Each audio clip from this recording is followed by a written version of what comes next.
Ang kwentong ito ay hango sa totoong buhay.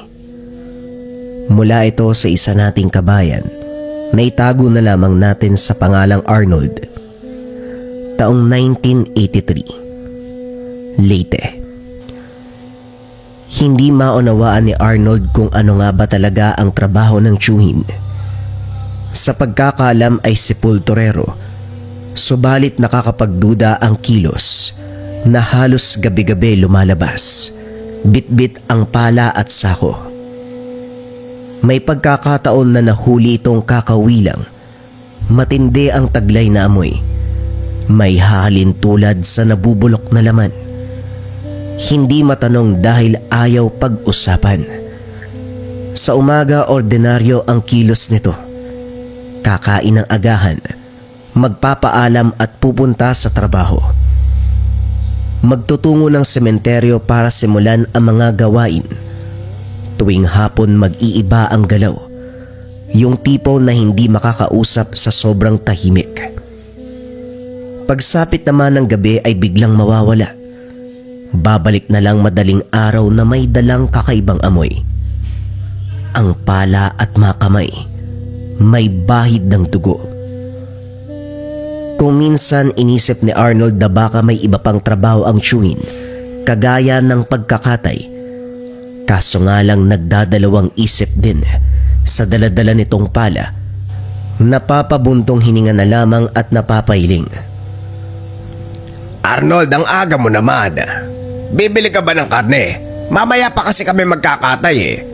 Kung gusto mo maghintay ka muna doon sa kusina. Magkape ka roon. Wika ni Mang Marino, may-ari ng katayan. May itatanong lang po sana si Tio Bart. Namamasukan po ba dito sa katayan nyo? Tanong ni Arnold. Hindi naman. Pero may gabi na nakiusap ako sa kanya. Minsan kasi kinukulang ako sa tao kaya sinisingit ko siya. Bakit, may problema ba? Tumango si Arnold. Pagkuhay nagpaalam. Sa kabila ng sinabi ni Mang Marino, hindi lubos ang paniniwala. Para sa kanya, wala namang magkakatay ng baboy na nangangailangan ng pala. Isa pa, kung pagbabatayan ang dalang amoy ng tiyuhin, malayong malayo sa amoy ng bagong katay na hayop, kakaiba ang lansa. Sunod na pinuntahan ang sementeryo. Sa bukana pa lamang natatanaw ang grupo ng sepulturero na naghahanda ng libingan. Kabilang dito ang tiyuhin, pinagmasdang maigi. Wala namang kainahinala sa kilos. Tutok na tutok sa paghuhukay. Kumuway ito sa kanya nang makita siya. Sa pagmamasid, naguguluhan si Arnold dahil sa puntong ito. Wala ni katiting na mali ang mahagilap sa galaw ng tiyuhin. Tumatawa ito, nakikipagbiroan sa mga kasama, kahit ang mga katrabaho hindi makikitaan ng pagdududa kay Tio Bart. Mula sa sementeryo, dumiretso si Arnold sa tahanan ng isa pang tiyuhin, maging ito ay nahulaan na ang sadya. Magrereklamo ka na naman kay Bart. Napapadalas pa rin ba ang paglabas niya sa gabi? Baka may pinapagawa sa sementeryo. Masyado ka naman kasing nag-iisip. Wika ni Tio Cardo. Ewan, naguguluhan nga ho ako. Hindi ko talaga maintindihan si Tio Bart. Normal ang kilos niya sa umaga tapos sa gabi, biglang nag-iibang tao. Ganyan ho ba talaga yung kapatid niyo? Malaki na ang tiyo mo. May mga bagay na siya lang ang nakakaalam. Huwag mo nang punuin. Ang importante, walang nangyayaring masama. Umuwi pa naman ng ligtas si Bartolome, hindi ba? Hayaan mo na. Sa kabilang banda may punto si Tio Cardo, pero hindi niya lang maiwasang mag-alala. Pagkatapos ng pag-uusap ay nagpaalam na sa pag-uwi. Dumaan sa sementeryo, nakasalubong si Tio Bart. Sabay binagtas ang daanan. Kalmado ang lahat. Tahimik. Walang imik. Pagdating ng tahanan, nasundan ng tingin dahil umikot sa likuran. Kagaya ng inaasahan, Bitbit nito ang pala at sako. Walang paalam na umalis. Ito ang pagkakataon na sinundan. Mahaba ang nilakad dahil nagtungo sa kabilang bayan, sa mismong boundary ng bawat lungsod na pinagtatamnan ng kakao. Siksikan ng bawat puno. Mayabong ang mga dahon kung kaya't hirap hagilapin kapag sumot na. Gayunpaman, minabuti ng binata na wag iwanan ng tingin ng tiyuhin. Sa pagkakalam ni Arnold, ang lupaing ito ay pagmamay-ari ng isang albularyo. Kilala ang tao noong nabubuhay pa at minsan ang narinig na pumapaslang ng elemento at aswang. Kwento na lang ang naabutan dahil hindi pa pinapanganak sa mga panahong iyon. Habang abala sa pagbubungkal ng lupa si Tio Bart, sinuri ang paligid. Sa paglilibot nakaapak ng tuod. Paghawi ng mga tuyong dahon, bumungad ang bakas ng hukay. Dahan-dahang binungkal pero sa sandaling natunugan ng tiyuhin, dali-daling binalik sa ayos ang lahat, nagmamadali sa pag-alis. Habang tanaw si Tio Bart sa malayo, lalong nagduda sa kilos nito. Pagkatapos suriin ang paligid, binalikan ang bahaging natuklasan ni Arnold. Tinabunan ng lupa, tinambakan ng tuyong dahon sabay sunog, na para bang tinatago kung ano ang nakabaon doon. 10 oras nang bumalik ng tahanan ang tiyuhin. Sa unang pagkakataon umuwi ito ng walang bitbit na pala. Walang mansya ng dugo ang mga kamay. Walang malansa na amoy. Kalmado ito. Magaan ang dating. Dumiretso na rin sa pagtulog. Kinabukasan wala na sa higaan ng tiyuhin. Wala rin sa likod ng bahay ang pala. Muli, nag-iba ng kutob ang binata. Nagtungo ng sementeryo pero wala ito roon. Pinunta ng taniman ng kakao subalit wala pa rin. Ito ang pagkakataon na nasuring mabuti ang lugar. Ang bawat tuod na naroon ay palatandaan ng libingan. Nang mahukay ang isa, lumantad ang sako na may nabubulok na nilalang. Hindi malinaw kung ano dahil naagnas ang katawan. Subalit sa hugis ay masasabing aso. Kaso nga lang hindi tipikal na aso na makikita kung saan-saan. Matulis ang mga pangil. Mahaba ang mga kuko. Mahaba ang mga paa sa likod kumpara sa harapan. May kakaibang amoy na kung malalanghap sa mahabang oras ay nakakamatay. Ibinalik sa ayos ang lahat. Nilisan ni Arnold ang lugar. Sa natuklasan, naisip ng binata na hukayin ang lahat ng libingan doon. Planado na sa isipan ang susunod na hakbang. Nabigyan ng pagkakataon dahil sa mga sumunod na araw, nadestino ang tiyuhin sa kabilang bayan para tumulong sa gawaing munisipyo. Bawat tuod ay may nakalibing. Bawat sako naglalaman ng iba't ibang bangkay. Hindi maunawaan kung anong klase ng nilalang. May sako na ilang parte ng katawan ang nakabaon. May iba na bakante. Hanggang sa napako ang tingin sa pinakadulo, kabaong nayari sa kahoy ang nakalibing. Maingat sa pagbukas. Hindi makapaniwala sa natuklasan. Kumpletong-kumpleto. Hindi naagnas alingmang bahagi. Sa paglalarawan kalahating tao, kalahating lobo. Bagyang nakabaluktot ang posisyon pero hindi hadlang para maitago ang itsura. Maputi ang buhok. Nakalabas ang matutulis na ngipin. Matingkad ang mga tenga. Mahaba ang mga kuko sa kamay man at paa. Masyadong malaki ang pangangatawan. Malambot pa na parang kakahiga lamang. Madulas ang balat at may umaalingasaw na amoy. Hindi rin nagkaroon ng pagkakataon na masilayan sa mahabang oras dahil may dumating. Tama lang na naibalik ang takip. Kumaripas ng takbo si Arnold. Habang naghihintay ang tiyuhin, hindi maitago ang takot. Sa isip niya mabibisto ang ginawa. Nang makauwi si Tio Bart, hindi lumabas ng kwarto ang binata.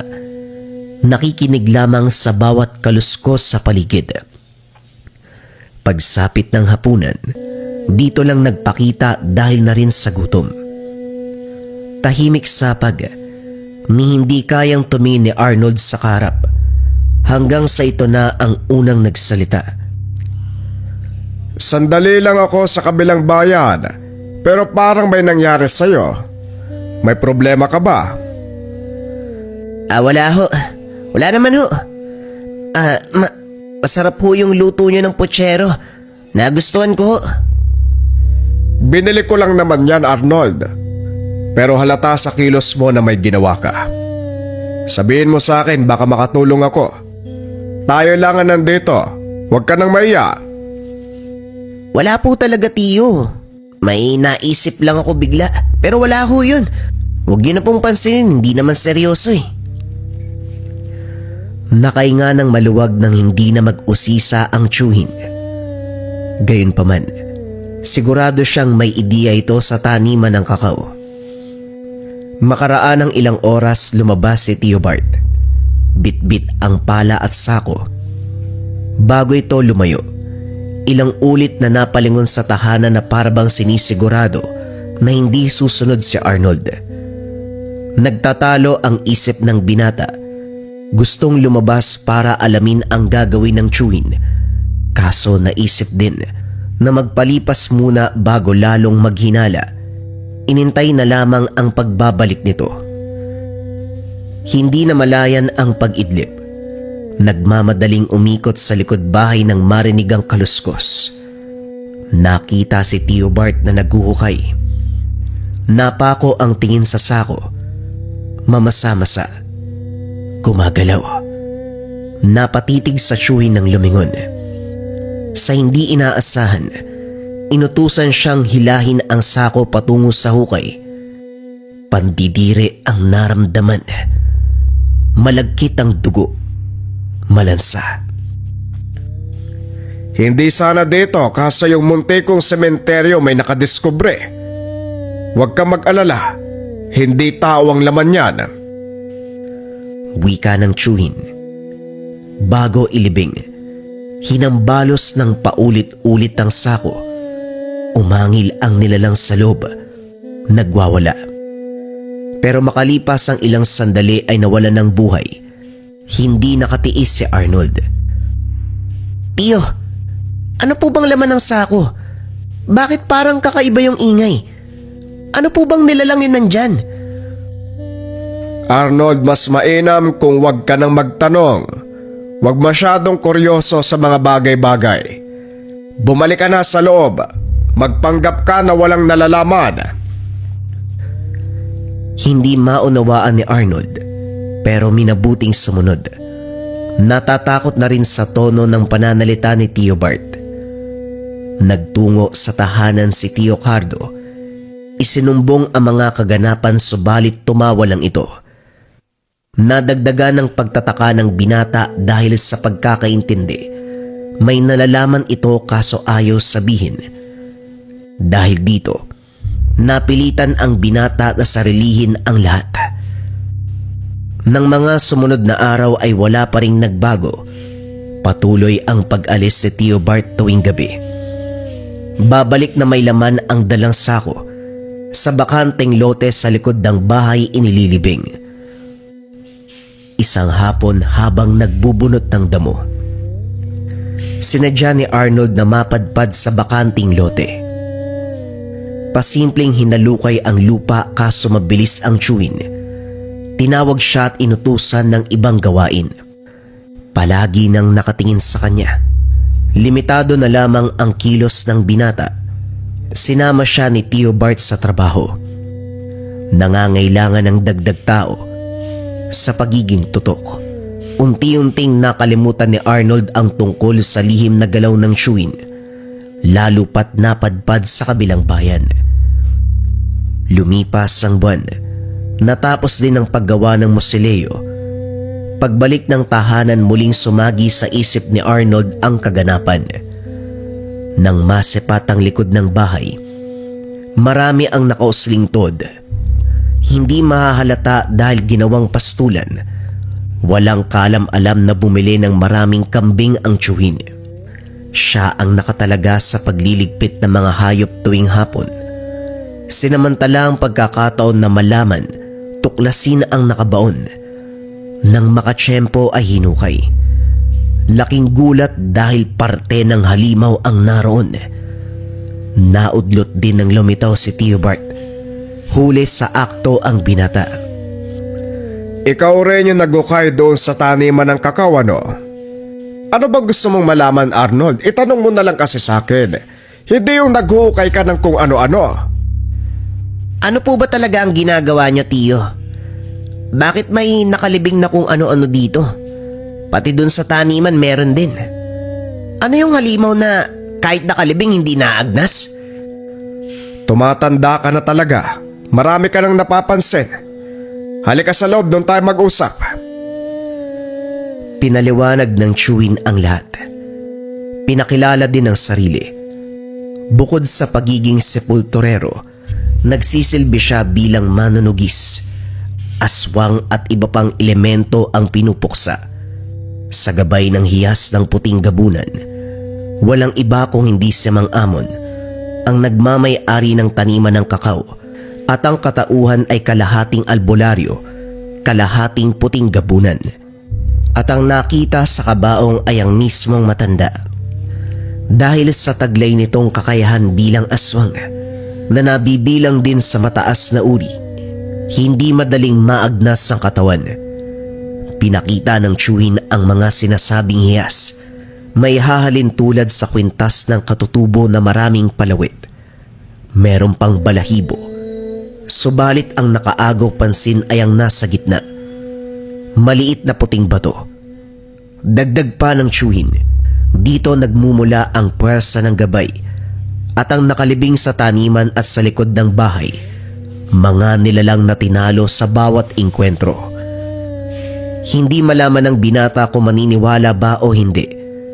Bagaman laganap ang istorya tungkol sa aswang at mga elemento, hindi siya ang tipo na madaling mapaniwala, makarinig lang ng usap-usapan. Kinakailangan ng matinding pruweba para mapaniwala. Subalit batay sa kilos ng kanyang tiyuhin, sapat na ang lahat ng detalye. Kung ganun, ang dami nyo palang kinakalaban, Tiyo, tapos gabi-gabi ka lumalabas. Pagbalik mo may ililibing ka. Ganun ba karami yung aswang? Ganun ba karami yung elemento sa lugar na to? Mas marami ang elemento kagaya ng duwende, engkanto lalo na ang tikbalang. Hindi aktwal na katawan nila ang nakalibing. Isa lamang itong replika. Bumabalik ang kamalayan nila sa kanilang mundo. Pero paano kayo nakikipaglaban? Yung mga binabanggit nyong nilalang hindi naman nakikita yun, di ba? Napangiti si Bart sa sinabi ng binata. Linggo ang lumipas, nasa tahanan lamang ang tiyuhin. Aniya, oras ng pahinga. Ito rin ang pagkakataon na nakilalang lubos ni Arnold. Panay usapan, kwentuhan, tinatalakay ang mga bagay-bagay. Kumpara dati nalilipas ang araw, bilang sa daliri ang pagkakataon na nakakapag-usap. Naging bukal sa loob ng tiyuhin ang pagbabahagi ng karanasan sa tungkulin na ginampanan. Minsan sumasama siya kapag bibisitay nito ang libingan. Kinabahan ako nung nabutang hinukay ang kabaong. Akala ko may ibang taong nakatuklas. Mabuti na lang ikaw. Nakita mo na ang aktwal na itsura ni Mang Amon. Hindi ka ba natakot? Kung alam nyo lang po, lagpas langit yung takot ko siguro matatawa kayo. Sino bang hindi matatakot kung ganun mukha yung bubungad? Sa tanang buhay ko, unang beses ko makakita ng ganun, sa malapitan pa. Kailan po ba maagnas ang katawan? Hindi pa ako pinapanganak nung namatay ang albularyo Hindi ko masabi. Wala akong ideya. Doon ka sa unahan. Tignan mo ng babuti kung wala pang bakas ng paghukay. Gusto ko lang makasigurado baka mamaya may nakakaalam na sa ginagawa ko Nako, mahirap na. Tumalima si Arnold. Isa-isang sinuri ang pinagtirikan ng Toad. Pagdating sa unahan, otomatikong tinawag ang chewin. May gumalaw ng hukay. Nag-iba ang reaksyon ni Tio Bart. Nakawala sa libingan ang alagang duwende ng mangkukulam. Masama ang titig sa naiwang bakas. Wala na ring ideya si Arnold sa nangyari matapos pauwiin. Pagbalik ng chewin, hindi masikmura ni Arnold ang bitbit. Natulala dahil ulo ng tao ang laman ng sako. Inilibing ito kapalit sa bakanting libingan nang magtanong. Sumagot na ulo ito ng mangkukulam. Nagbigay ng babala na wag munang pumunta ng taniman dahil hindi nalalayong susulpot ang alagang duwende. Nagawa ng paraan. Binuhay muli. Sunod-sunod ang pag-alis si Tio Bart at habang mag-isa sa tahanan ng binata, nakakaramdam ng presensya sa paligid at anino na bigla na lang rirehistro sa dingding. Kagaya sa mga oras na ito, panay silip sa kusina dahil may anino ng bata. Kumalansing ang mga gamit, ingay ng hagulgol na kung minsan bigla na lang ding tatawa. Sa tuwing lalapitan, walang makikita. Tahimik ang paligid. Kapag lalayo ay babalik. Sa takot nagpasya si Arnold na tumungo sa tahanan ni Tio Cardo. Pagdating sa bakuran, naramdaman ang malakas sa sampal. Ang pinagtataka, walang katao-tao sa paligid. Nagulat ang chewin dahil naabutan siyang nakasalampak sa lupa. Ibinahagi ang naganap, pero maging ito ay walang nakita. Teka, may yelo pang tira mula sa inuman namin. Ipahid mo sa pisngi. Namumula. Ay naku, ang lala niya na. Nag-uumpisa ng mamaga. Sigurado ka ba na wala kang kasama kanina? Buong pisngi talaga ang epektado. Ang laki ng kamay ng sumampal sa'yo ah. Hindi ko po talaga alam, Tio eh. Bigla ko na lang naramdaman na may sumampal sa akin. Hindi naman po masakit. Pero namamaga. Idagdag mo pa ang yelong ito para kahit papano humupa. Magpahinga ka na muna dyan. Kinabukasan, hindi maigalaw ni Arnold ang kalahati ng muka. Pagtingin sa salamin, lumobo ang pisngi. Kulay lila. Gulat si Tio Cardo. Nagmamadali sa pagagilap ng gamot, subalit wala ni isa ang tumalab. Nagmistulang paralisado ang binata dahil dama sa buong katawan ang pamamanhid. Dinala sa manggagamot. Nang idaan sa pagtatawas, kumpirmadong duwende ang sumampal. Paano naman po magkakaroon ng duwende sa bakuran ko? Walang punso sa malapit. Hindi lang naman sa puno matatagpuan ng duwende. Gumagala rin yan kung saan, lalo na kung aandar ang pagiging pilyo. Sa parte ng binatang ito, may malalim na rason para gambalain ang duwende. Alam mo na kung ano ito, iho? Napalunok si Arnold nang maalala ang ginawa ni Tio Bart. Nagpatid sa tahanan at doon naabutan ng tiyuhin. Nanlaki ang mga mata nang makita ang kalagayan. Galing kami sa manggagamot. Ang sabi ni mga Asunsyon, may malalim na dahilan kung bakit sinampal ng duwending ito ang pamangkin natin. At alam na raw ni Arnold kung ano yun. Bart, hindi pa nagsalita si Arnold kaya ikaw ang tatanungin ko. Dinadamay mo ba ang bata sa kalokohan mo? Kung ako hindi nakialam, hindi rin ako matatahimik kapag sinama mo ito sa pinagagawa mo. Kuryoso ang bata kaya hinayaan ko siyang malaman. Hindi ko naman alam na aabot sa ganito. Anong hindi mo alam? Bart, yan ang tungkulin mo magmula nung binata ka. Tapos ngayon hindi mo alam? Nababaliw ka na ba? Dahan-dahan ka sa pananalita, Cardo. Nagkataon lang ito. Sa tingin mo ba ginusto ko nangyari? Huwag kang mag-alala. Ako ang gagamot kay Arnold. Talaga lang ha? Sige, anong igagamot mo sa pamangkin ko? Yang hiyas kuno ng aswang. Bart, matanda ka na. Ilang taon ka na dyan sa gawain mo. Hindi mo pa rin ba alam na sa isang maling galaw, dehado ang tao na paggagamitan yan? Isasakripisyo mo ba si Arnold kagaya ng ginawa mo sa bunso nating kapatid? Tumindi ang tensyon. Sa katunayan, meron silang kapatid na nasawi matapos ipasailalim sa gamutan. Ito ang dahilan kung bakit tumiwalay ng tahanan si Tio Cardo, namuhay ng malayo kay Tio Bart. Hindi makapaniwala si Arnold sa natuklasan, kaya naman nagdadalawang isip na magpasuli. At talagang ipapamukha mo sa akin ang pagkakamali ko noon. Cardo, pinagsisisian ko yon at para malaman mo, baguhan pa ako ng ginamot ko si Philip. Ngayon sigurado ako na magagawa ko na ng tama ang lahat.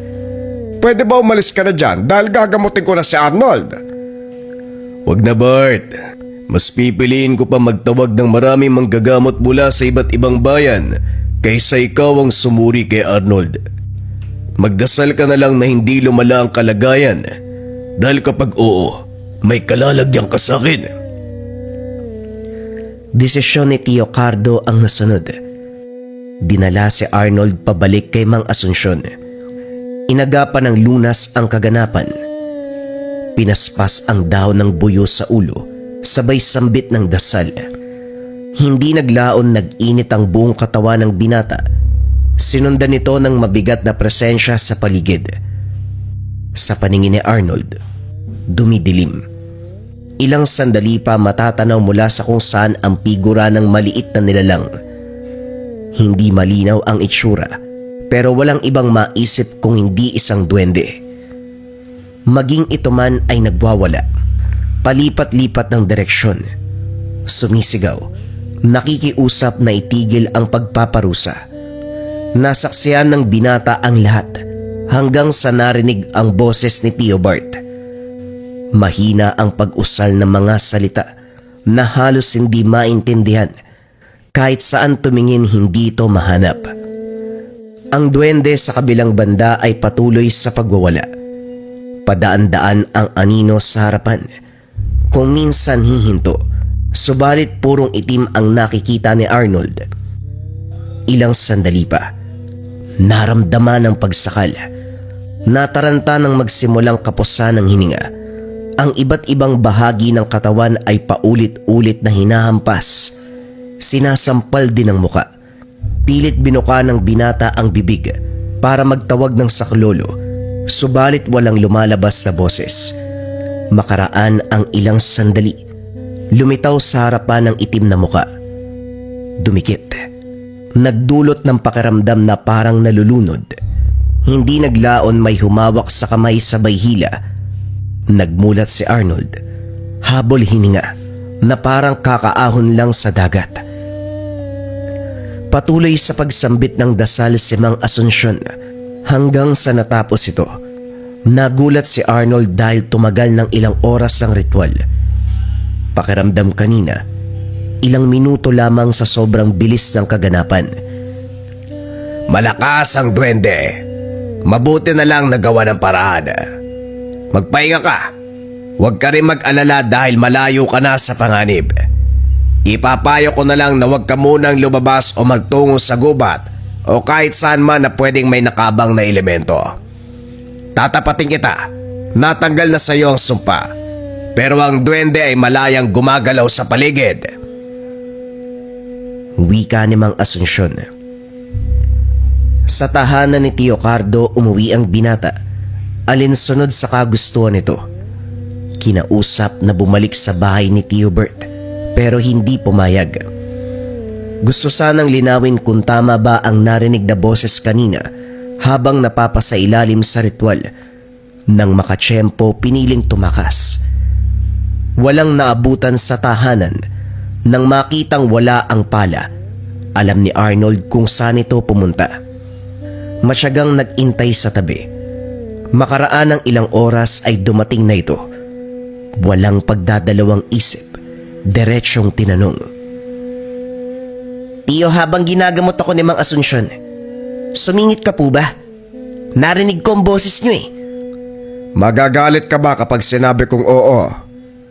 Sumilip ako sa bintana ni Mang Asunsyon. Sumenyas na makikisali. Malakas ang kalaban niya, hindi kakayanin. Dinagdagan ko lang ang bisa ng ritual para masigurado ang kaligtasan mo. Kumusta ang pakiramdam? Mabuti naman po. Paano nyo nagawang sumingit? Wala naman kayo sa tahanan ni Mang Asunsyon eh. Maraming pamamaraan para isagawa ang ganong bagay. Tama na ang pag-uusisa. Pabuti pang bumalik ka na kay Cardo bago pa yun magalit. Hindi bumalik sa kabilang bahay si Arnold. Piniling manatili sa poder ni Theobald.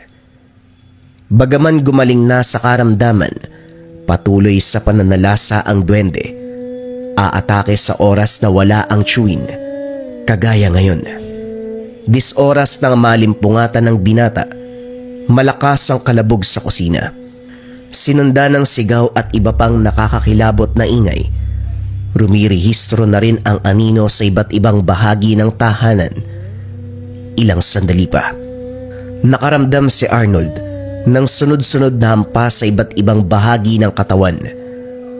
Namumula ang balat bakas ng latay, gayon pa man walang sakit o kahit kaunting hapdi. Hindi nagtagal na tahimik ang paligid kasabay ng pagdating ni Theobald. Pagpasok pa lang nito, umuusal na ng mga kataga, pumalibot sa buong tahanan. Dasal lang din ang inilapat. Nawala ang pamumula sa balat ni Arnold. Makaraan ang ilang sandali. Nagpaalam ang tiyuhin. Habang nag-aantay hindi mapakali, tinatakot ng ideya na baka babalik ang duwende. Hindi nagtagal. Nakampante ng bumisita si Tio Cardo. Lumipas ang mga oras. Hating gabi nang nakabalik si Theobald. Sa puntong ito maraming latay ang katawan. Punit ang damit. Ang sabi niya, dahil sa pakikipaglaban sa duwende. Wakala ko ba malakas ang tangan mo? Kaso mababang uri ng aswang nagmamay-ari niyan. Napuruan ka oh. Huwag ka magsimula, Cardo. Kakatapos ko lang sa laban, ha? Konting respeto. Gusto ko lang malinawan dyan sa hawak mong gamit ano. Poprotektahan ka ba talaga niyan? Tignan mo ang nangyari oh. Nagawa kang atake ng kalaban mo. Normal yan kapag nakikipaglaban. Mapatao, aswang o anumang elemento. Hindi dahil may tangan ka, ibig sabihin hindi ka natatamaan. Hindi ka Diyos na kayang lusawin ang atake ng kalaban. Matapos nun, ilang linggo ang lumipas bago nawala ang latay sa katawan. Dito rin napansin ni Arnold ang pananatili ng chewin sa tahanan. Kung dati lumalabas sa gabi para mamuksa ng nilalang, ginugol na lamang ang oras sa pagdarasal. Ginagawa rin sa umaga at hapon. Paminsan na lang kung dumayo sa taniman ng kakao para suriin ang libingan. Sa bakanting oras nakatanaw sa likod ng bahay, nagpapakawala ng dasal habang isa-isang nakatitig sa hukay. Tumagal ang ganong sitwasyon hanggang sa tahanan na lamang nakatambay ang tiyuhin. Nang mag-usisa, tapos na ang kapanahunan ng pananalasa ng mga elemento, kaya oras na para magpahinga. Gayunpaman, hindi nawalay sa isip ang tungkulin. Sa paglipas ng panahon, hindi na nasaksiyan ni Arnold ang kaganapan dahil sa pagtungtong ng 20 taon. Nakipagsapalaran sa Maynila para magganap ng trabaho. Matagal bago nakauwi. Hindi na nakita pa ang tiyuhin na mayapa buhat ng katandaan. Sa tahanan nito, walang ibang nakatira kung hindi ang kahon na pinaglagyan ng hiyas at ang palagi niyang nakikitang pala sa tuwing ito'y umaalis tuwing gabi. Habang buhay, hinding-hindi niya makakalimutan sa kanyang isipan nang minsan siyang magkaroon ng isang tiyo na sepulturerong aswang.